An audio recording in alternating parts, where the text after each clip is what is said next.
15 de mayo de 1997. Un momento que toda la expedición ha estado esperando. Atrás queda Estambul, la mágica Constantinopla, y con ella nuestra vieja y conocida Europa.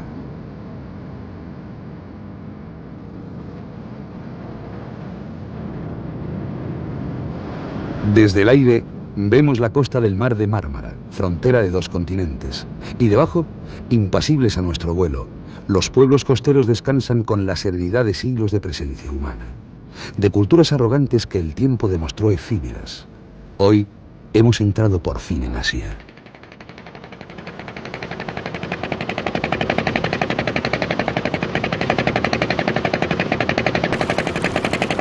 La primera civilización importante de Anatolia, la Turquía asiática, fue la de los hititas en torno al 1900 a.C. Esta civilización quedó destruida por las invasiones de los pueblos del mar que arrasaron Asia Menor a finales del siglo XII a.C. Era solo el principio de una serie histórica de invasiones, de vencedores y vencidos. Lidios, griegos, persas, romanos, todos llegaron, tuvieron su apogeo y desaparecieron al paso del tiempo. Pero su herencia cultural y genética prevaleció. Hoy, las costas de los mares Egeo y Mediterráneo son una síntesis de aquellos tiempos cuando los invasores intercambiaban cultura y artes con los locales. Los licios, de los que se sabe por primera vez en la Ilíada de Homero, son un ejemplo. El contacto con la civilización griega cambió su arquitectura, aunque conservaron su tradición autóctona. Los sepulcros siguieron con sus característicos sarcófagos similares a arcos góticos, pero cambiaron la madera por la piedra y gracias a ello aún se conservan intactos. La conquista licia por Alejandro Magno la integró por completo en la cultura griega. Todos los pueblos del área conquistada se vieron influenciados directa o indirectamente. En el delta del río Dalián, los carios habían asumido las directrices arquitectónicas de los licios y con ellas la influencia de los griegos. En la antigua ciudad de Kaunos se puede disfrutar el resultado. Tumbas carias de estilo licio, pero talladas magistralmente en un cortado rocoso.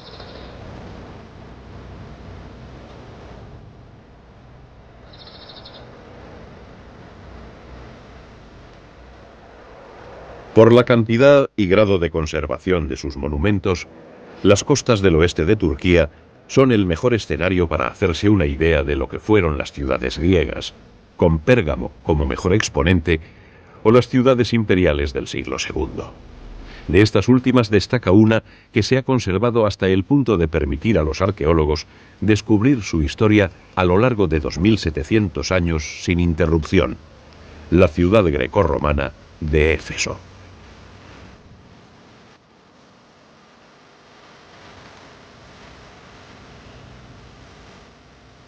Éfeso, la ciudad de Heráclito y de Juan Evangelista, fue considerada la primera y máxima metrópolis de Asia.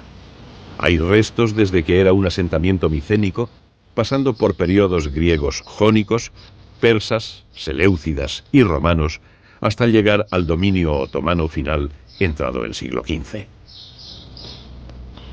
Entre los monumentos de Éfeso llama la atención la biblioteca. El amor a la lectura fue otra de las grandes herencias que el mundo helenístico legó a Roma. Por una inscripción en griego y latín de la fachada exterior, se sabe que fue construida en el año 110 por Gayo Iulio Áquila, cónsul romano sucesor de Gayo Iulio Celso Polemcano, cuyos restos incinerados se encontraron en la parte trasera de la sala de lecturas de la biblioteca, en un sarcófago de mármol con un ataúd de plomo.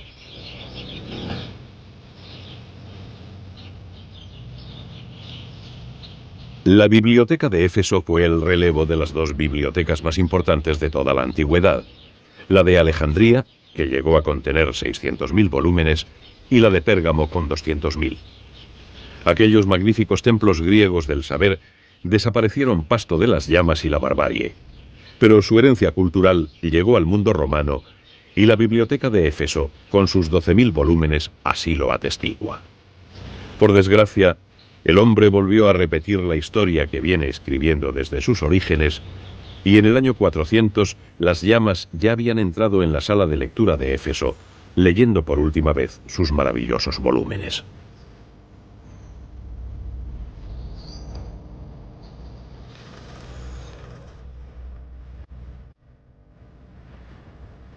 Ponemos rumbo al interior. No hemos pasado más de 2 semanas en Anatolia y ya nos ha cautivado.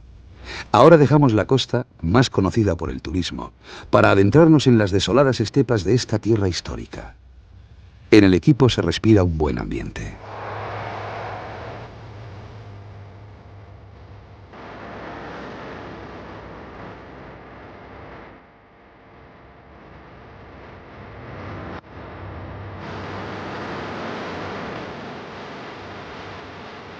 Los camiones funcionan a la perfección. Sabemos que no hemos hecho más que empezar, pero nos sentimos como en casa. Son los primeros pasos por nuestro tercer continente, después de las rutas por América y África.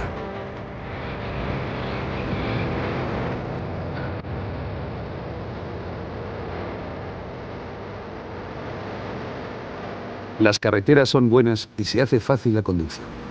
Sabemos que durará poco. No tardará el día en que el asfalto sea solo un recuerdo. Y aunque añoramos las pistas, intentamos disfrutar del lujo de circular por esta carretera en mitad de las desoladas llanuras de Anatolia Central.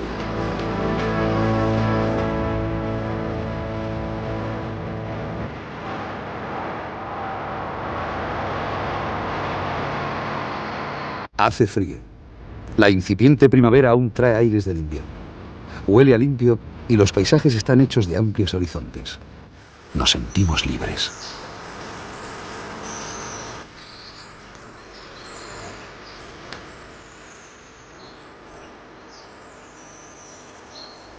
Anatolia Central, el corazón de Turquía, es una alta meseta surcada por cadenas montañosas que se abren en estepas onduladas. La altura y los vientos que vienen de las montañas determinan un clima frío que deja nieves durante la mayor parte del año. Aun cuando las cumbres, algunas de ellas volcánicas, permanecen todo el año con su gorro de hielo y nieve, en los valles abiertos el suelo es fértil y permite el cultivo de cereales, convirtiendo la región en el granero de Turquía. La llegada de la primavera es la llegada de la fertilidad, y el suelo, aparentemente ralo y exiguo, no tarda en producir las primeras cosechas.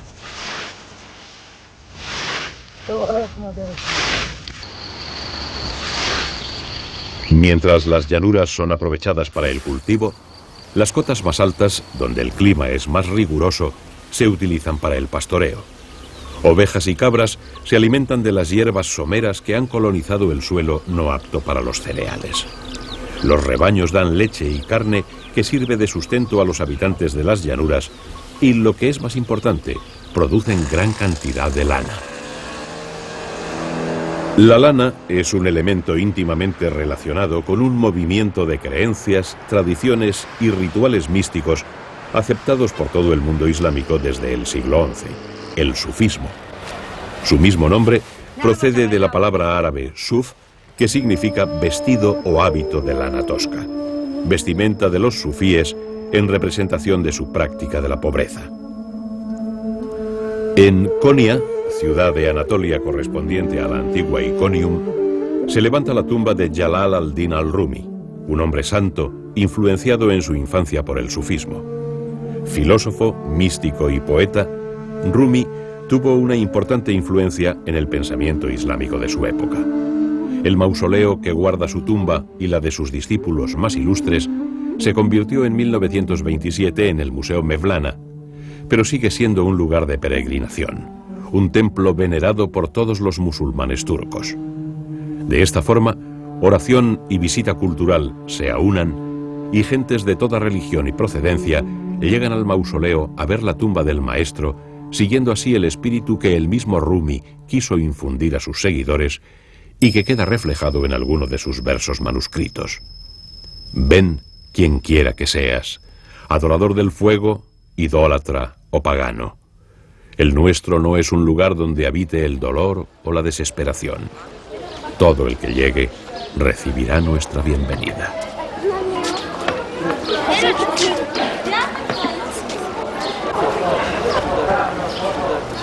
Hoy, las enseñanzas del maestro poeta se han hecho realidad. En el Museo Mevlana se respira un ambiente distendido. La impronta de Rumi marca la cordialidad y el entendimiento entre todas las gentes, a pesar de sus diferentes razas, costumbres y credos.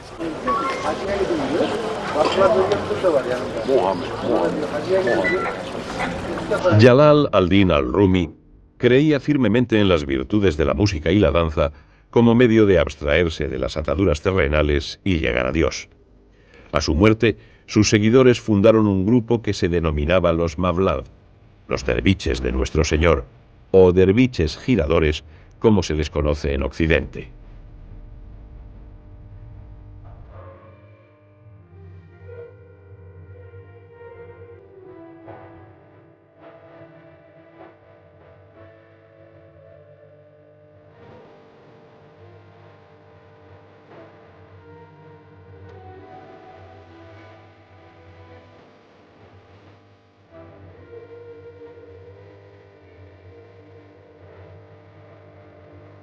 Gorros cónicos que representan lápidas sepulcrales.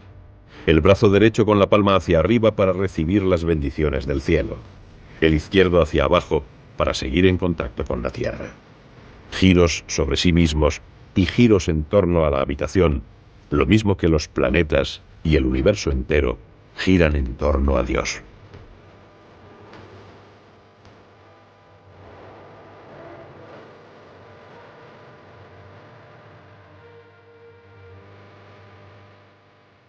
Rumi consideraba el movimiento giratorio como una representación del estado de agitación del alma. Para él, el baile estaba abierto a todos. En la comunicación con Dios, Rumi no concebía distinción de clase social, raza ni religión.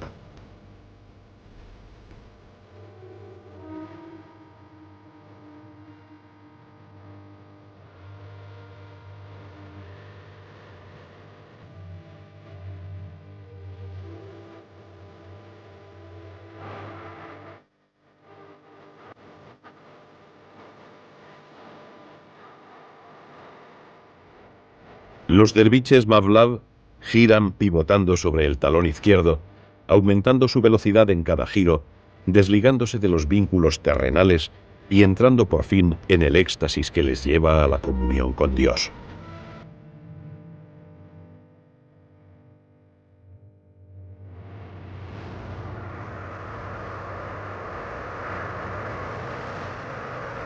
Göreme, dentro de Anatolia Central, un lugar donde el tiempo parece haberse detenido.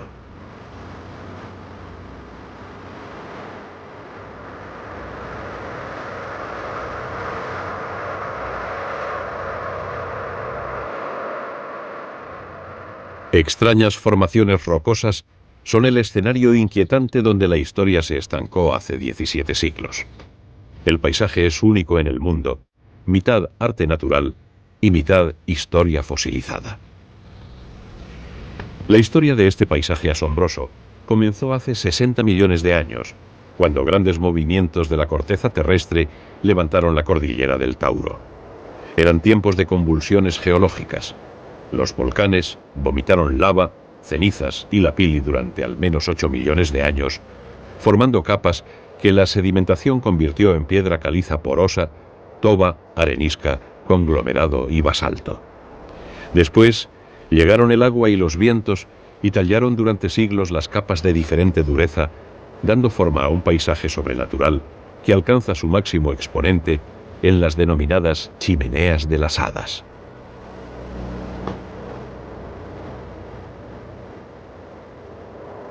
Hace 7000 años, el hombre ya habitaba Capadocia. Aquí, en Göreme, comenzaron siendo asentamientos esporádicos, pero al paso de los siglos, antiguas comunidades religiosas vieron en las extrañas formaciones geológicas el lugar donde excavar sus iglesias, monasterios y viviendas, y acabaron formando uno de los conjuntos de habitáculos trogloditas más importantes del mundo.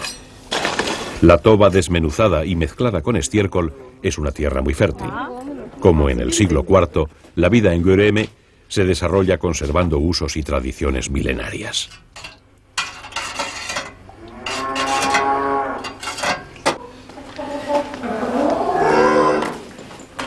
Las viviendas trogloditas siguen albergando a las gentes de Capadocia y su ganado. Electricidad, gas y algunos utensilios de cocina. Pocos cambios más han entrado desde los tiempos del Imperio Bizantino.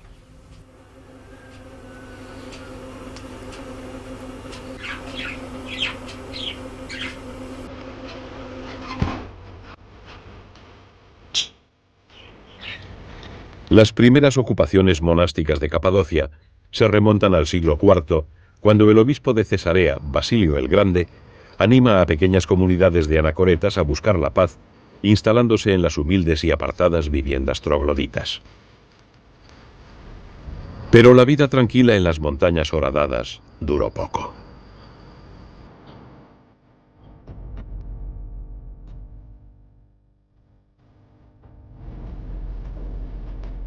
Incursiones árabes asolaron la región persiguiendo la fe cristiana. Los anacoretas se unieron y formaron poblaciones subterráneas donde desarrollaron un complejo sistema de capillas, habitaciones y pasadizos que recorrían el subsuelo formando intrincados laberintos.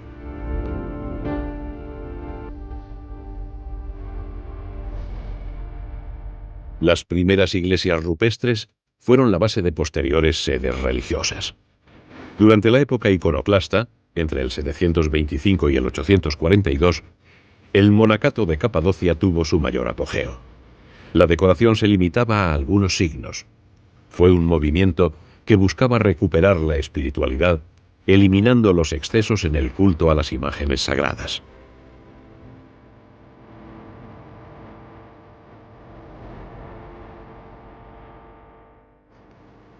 A este periodo de austeridad artística le siguió un creciente florecimiento de la pintura sobre temas espirituales que utilizaba colores vivos para representar escenas de la Biblia e imágenes de la vida de Jesucristo y sus apóstoles. Las pinturas al fresco están elaboradas sobre un revestimiento que cubre la roca, hecho con una mezcla de yeso, arena y paja, y son por lo tanto frágiles y vulnerables a los elementos ambientales. Pero como los templos se escondían bajo tierra y no les llegaba la luz del sol, las pinturas han conservado hasta nuestros días la plenitud de sus colores originales.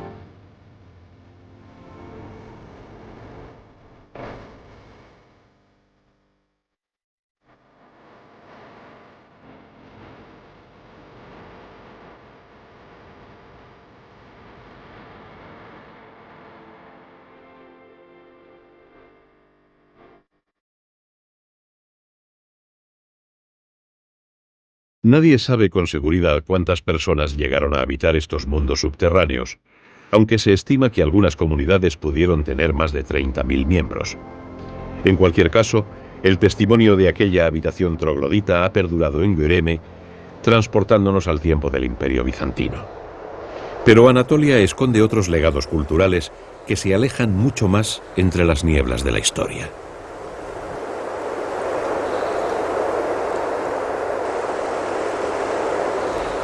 En el año 100 a.C., el emperador Budi, de la dinastía Han de China, sometió extensos territorios de Asia. La estabilidad política permitió el tráfico de caravanas entre Chang'an, la capital china, hasta Damasco, Edesa y los puertos mediterráneos de Alejandría y Antioquía. Esta ruta, hoy conocida como Ruta de la Seda, se convirtió en la vía comercial más importante entre China y la Roma imperial. Un camino para las mercancías y, lo que es más importante, para la cultura.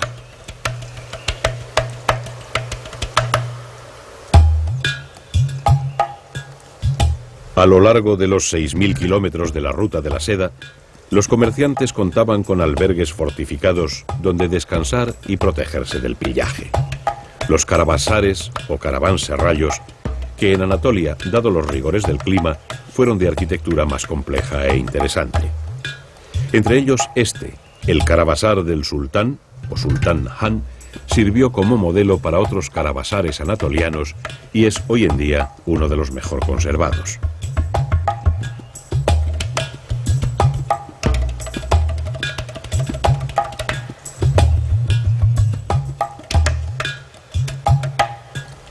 Los caravasares se construían por iniciativa de los comerciantes y mercaderes, o, como es el caso del sultán Han, por el poder real. Las mercancías más valiosas eran la lana, el oro y la plata que salían de Roma, y en sentido inverso, la seda que venía de China. Un tejido misterioso cuya elaboración se desconocía en Occidente y que pasó a ser la primera mercancía convertible entre este y oeste, es decir, la primera divisa.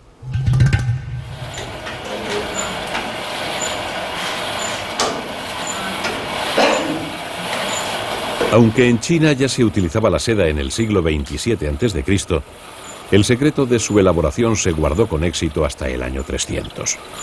Con la seda llegó el comercio de Oriente y con él el contacto y las relaciones entre gentes y culturas. Hoy, el secreto guardado por los emperadores chinos es de dominio público, pero es en la elaboración posterior donde se diferencian los pueblos.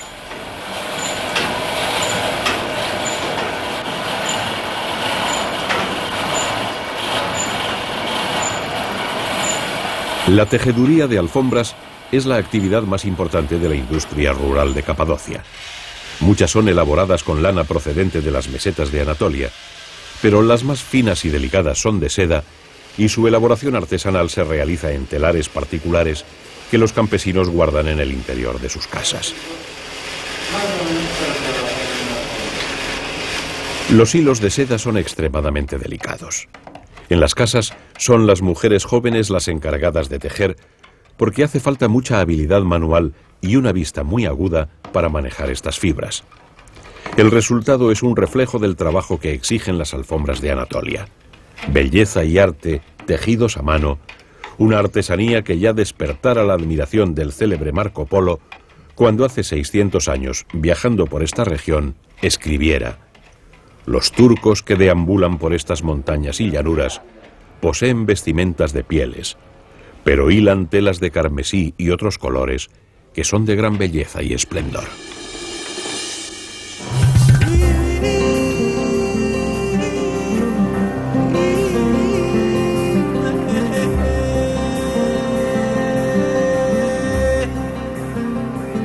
...7 de junio de 1997... Rodamos por la ruta de la seda, siguiendo los pasos de Marco Polo. Casi 3 años estuvo el veneciano sobre su traza viajando hacia China. Hoy tardaríamos apenas unas semanas. Los vehículos nos acercan las fronteras, pero no sé, creo que nos roban parte del espíritu mágico que impregna este viaje. En el camino surge la sorpresa.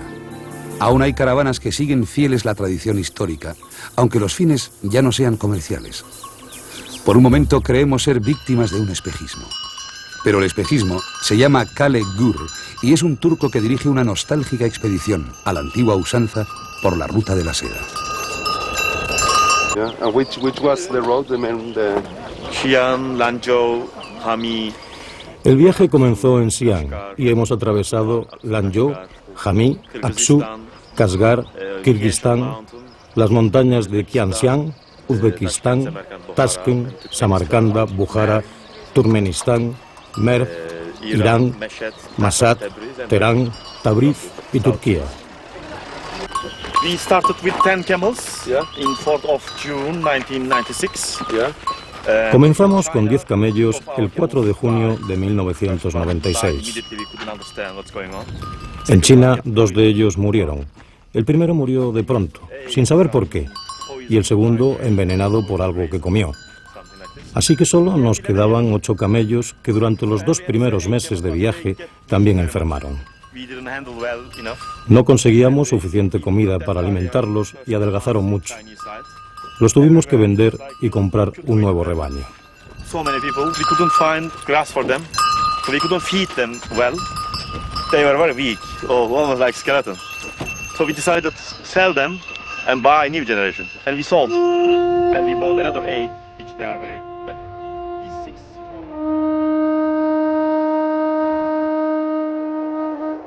6. Rumbo a Siria, entramos en una región montañosa. Aquí surgió el reino de Comagene, cuando el imperio de Alejandro Magno se desmembró. Y antes de abandonar Turquía queremos acercarnos a la supuesta tumba de Antíoco I, el más poderoso de sus reyes.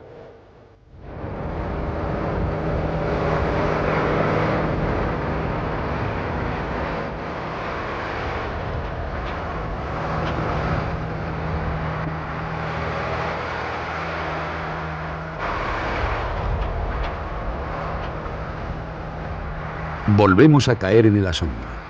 En el monte Nemrut vemos un túmulo de 50 metros que remata la cima con una forma piramidal.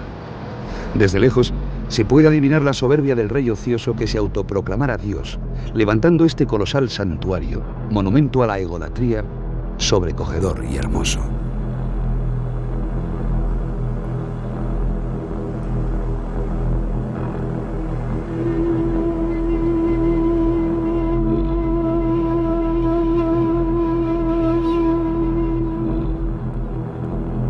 Debió ser un lugar magnífico, porque aún son magníficas sus ruinas.